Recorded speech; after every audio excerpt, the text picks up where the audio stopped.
at the StorMagic booth at VMworld 2016. Can you tell us a little bit about the company and what you're showing here at VMworld? Be happy to. Yeah, my name is Hans O'Sullivan. I'm the CEO and co-founder of StorMagic. StorMagic have been in the VM world for about 7-8 years now, but we've specialized at the entry level. What we do is we allow you to have hyperconvergence, software-defined storage, at the edge of the enterprise. So large enterprises with multiple remote locations that need to have hyperconvergence at a cost-effective rate. We enable that capability. Or small to medium enterprises that don't necessarily have a strong IT capability, don't have huge data storage, but they do have a need for high availability. They do want to virtualize. We allow them to do so very cost effectively. That's where we very much differentiate from everybody else. So some of our customers could be a single site up to a couple of thousand sites. They want to have strong management capability of a solution that works. They want independence from hardware, and this is bringing back the promise that software-defined storage and hyperconvergence originally was supposed to deliver, that it was a software-based solution that freed you from the hardware vendor, that you could change hardware vendor in the future if you wanted to. That's what our software allows you to do. It allows you to build a 2-server, hyperconverged solution, standard software, standard hardware, to virtualize across that 2-server solution without suffering what the industry calls split brain. Split brain is the situation where one server may not be able to talk to the other and could lead to data corruption. We get around that split brain situation and still allow you to be able to use 2 servers without any risk, any single point of failure, and to be able to manage multiple sites or a single site very, very easily, either through vCenter in a VMware environment, or if we also support Hyper-V as well. Great. And I see you have a demo there in the background. Is that something we could take a look at? Yeah, actually I have my head of technical services, Luke Prune, with me here, and he'd be very happy to show you through the product. Great. Thank you. Of course. So my name's Luke Prune, I'm the Director of Technical Services at StorMagic. And what I'd like to do is just show you a quick demo of SvSAN and the new exciting features that we have in version 6. Cool. Great. So as a little bit of background, StorMagic SvSAN is based on VSA technology. What we have deployed here is a minimum of 2 ESX hosts, as we can see in the inventory on the left-hand side. And what I've done is I've deployed a VSA, a virtual storage appliance, to each one of these hosts. Now, these hosts have internal disks. These internal disks can be anything that you like, by which I mean SATA disk, SSDs, even external JBOD arrays. We actually have no strict storage requirements at all, leaving the platform very flexible for your options. So what I'd like to do here is, I've already got my VSAs deployed as I mentioned, and I've assigned that internal storage. I want to quickly show you how easy it is to actually provision storage on our solution. So here we are in our vSphere Thick client, and as you can see we have a StorMagic integrated plugin. From here we can do the VSA deployment, but what I'm going to do is quickly create a shared data store for us. So we have presented with an intuitive wizard. Incidentally, we support PowerShell scripting as well with VMware Power CLI, so you can script out multi-site deployments. But what I'm going to do is quickly click through this wizard and show you how easy it is to actually provision the storage up from our appliances. So here, I'm naming the data store as it will appear in VMware, and I'm setting a capacity size. So what I'm going to do is just go ahead and I'll create a 200 gigabyte data store. On this lower part, we can see our virtual storage appliances in the inventory and how much available free space they have. Great. I click Next. I select a neutral storage host. This is our witness, our tiebreaker, which is there to logically identify if there is a failure between the hosts and basically automatically heal the environment and continue ensuring continuation of all your virtual machines that run.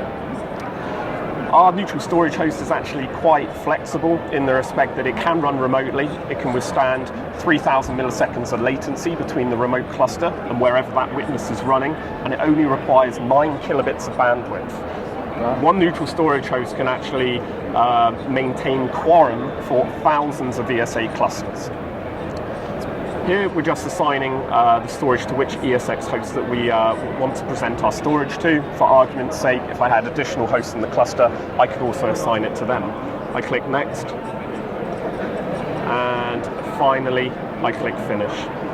Now, what we see in the lower pane here is all the recent tasks. So what we're doing is provisioning end-to-end for you. So we're going into the appliances, we're creating the iSCSI volumes, we're going into the ESX hosts, passing the IQN names, adding them to an access control list. Finally, we'll rescan the HBAs and format that volume with a VMFS.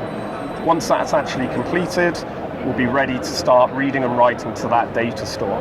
So as we just go through the final pieces of here, we can see the VMFS is being created. Right. So if I actually go to one of my ESX hosts, click on configure and go to storage, what we'll see is an additional data store actually appear here once that VMFS has been formatted.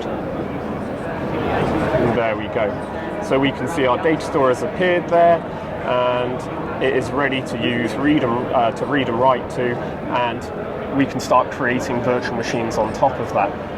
Now, this is a basic concept of the product, but what I would like to do is start talking about our version 6 release, which is available in this September. So, to just give you an overview of this, what we're doing is we'll have 2 versions of SvSAN. Standard, which includes the two-way mirroring, which you saw here today, the creating the shared storage, right, providing you a highly available 2-node cluster. And in advance, what we're doing is we're actually introducing some further improvements to caching. So you'll be able to do SSD caching, so read and write, and also memory-based caching. So all of this is actually brought together, though, using an intelligent automated algorithm. So you'll be able to use slower back-end disks, so hard drives, we could say SATA disks, to provide high capacity, but a lower cost for that whole capacity region at the bottom. On top of that, you'll introduce an SSD caching layer, where we will actually use the SSD for caching writes coming down from the hypervisor, but also caching reads as well. So this will use an intelligent automatic tiering to populate hot data into the SSD. In addition to that, what you can do is actually layer memory over the top of the SSD, providing you 3 tiers for your storage, where memory is lightning fast, SSD is fast, and the hard drives are the slower mechanism on the back end where most of the cold data resides.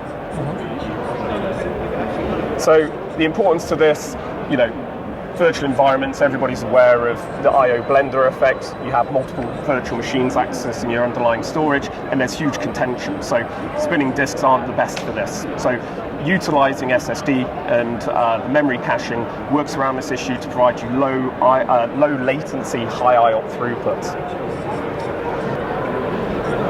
So a little bit more about the memory-based caching, and just to be clear, you can actually use SSD or memory caching, or use them together to create that auto tier. So depending on your requirements, you may want to select one over another, or use all of it together. But there are several intelligent algorithms in our memory-based caching. There's a read-ahead mode, so basically from the virtual machines, when they're reading the disk, we'll identify those patterns and be able to read ahead and cache that data that's found in sequential streams using our intelligent algorithms. Moving on from that, the frequently accessed data is our default mode. So this is what's going to be there, monitoring the access to the logical blocks underneath, and populating that data up into the higher tiers and structuring it out as we see fit. Finally, the last option, data pinning. So you may want to use this to pin your databases up into memory, into SSD, or maybe even to use the VDI boot storms. So these options are there, it provides you flexibility, and you'll be able to adapt them in any way that you see fit. So these actual technologies were based off our customers. So we went out to our customers and we asked them to collect I/O profiles for our platforms. So what we could see there, we could see the size of their IOPS, the actual throughput per day, their average writes, and then what we can actually do is replay this data in development whilst producing these algorithms to see what improvement we could get here. Now, this is an example customer. We could see they're writing about 300 gig a day, 800 IOPS, and we were able to utilize that and apply it into our algorithms. Now, what we found there was this customer would greatly benefit by using as low as 1 gig of memory for the memory caching and a 250 gig SSD. Now with that, they would see 70% of their IOs being satisfied from the cache and 100% of their writes because the SSD is there in place. Now, just to show you the difference between what we can see with using memory caching versus the non-disks. What I have here is I'm using two Cisco C240s that you can see in this inventory here, and I have 10 virtual machines all running iometer, and I've connected those back using Dynamo to a management platform. What I'm doing is I'm currently running 100% 4K random read workload on the C240s on the underlying disks. So we're hammering the storage as fast as we can. Now, in these servers, we're using two large capacity SATA disks for low-end cost high capacity storage. And what we could see, we're getting almost 2,000 IOPS, but we're seeing about 40 milliseconds in latency, which is significantly high. So what I'm going to do is I'm just going to switch these to start using the other volume. Now, this other volume is the cached volume, and then we can see the difference in throughput that we'll see when introducing the memory caching alone. So as I just step through these to select the other volume. So using the same workload, 4K, 100% random read, and what we can see, 62, 87, 97, 95,000 IOPS. We're hitting just shy of there we go. So just over 100,000 IOPS from 2,000 IOPS, but also more importantly, we're seeing latency of about 0.8 milliseconds. Wow, it's pretty impressive. So that kind of brings me towards the end of that. So I thank you for your time. I hope you found it informative, and we look forward to hearing from you. All right, thanks for taking the time to speak with VMblog. Thank you.